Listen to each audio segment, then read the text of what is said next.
Well, we're back at the table. Well, Heather, we didn't get a chance to pick up too many mushrooms, but you know, when people do pick some up, what happens when you come back to the table? Sure, when we come back to the table, we have all of these tables that we spread everything out onto large rolls of craft paper, and then we group them so that we can try and identify them. Okay. When we identify them, we're using all sorts of books, we might use apps.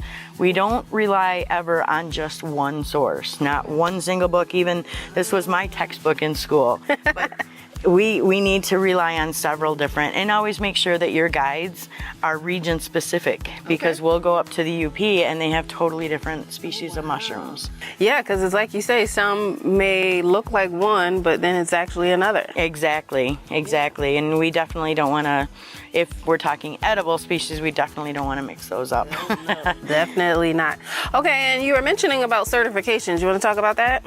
Sure, yes. In Michigan, it's required that you are certified to sell wild foraged mushrooms in Michigan.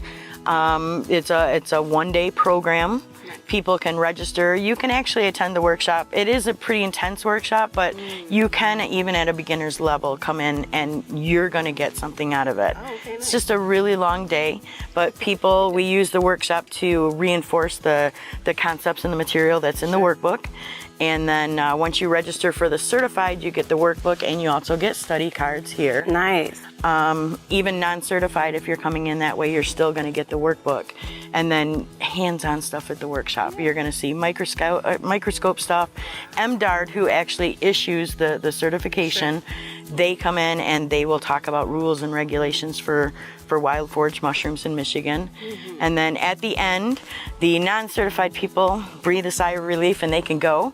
But then the certified people go through like about a 2-hour exam. Oh, nice. And they have to pass that exam to be eligible for certification through MDARD. Well, for those that want to attend the class here at Formar, is there anything else they need to know?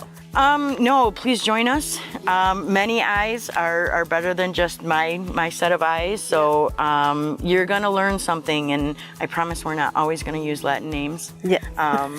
But I teach people how to do scientific field cuts so that we can identify them. Not every single mushroom is going to be able to be identified. Yeah, that's true. There's just too many species, exactly. But we will send it in. We'll get these photographed, and then they get dried. They have vouchers that are assigned to them, and then they get sent in for DNA sequencing. Do they have to register? They do. There's pre-registration. Just go to GeneseeCountyParks.org. Under the Formar tab, the calendar, they'll walk you through that. Awesome. Well, Heather, it's always a pleasure hanging out with you. So thank you so much for giving us a look at this mushroom class that you have going. Thank you so much for letting me go on and on and on about it. I promise you, the classes are 2 hours on Sunday, and it's once a month. But plan on being here probably 3 hours-ish if you can. Yeah, it sounds like a good time though, you know, especially on a beautiful day. Absolutely. Thank you so much. Yes, thank you.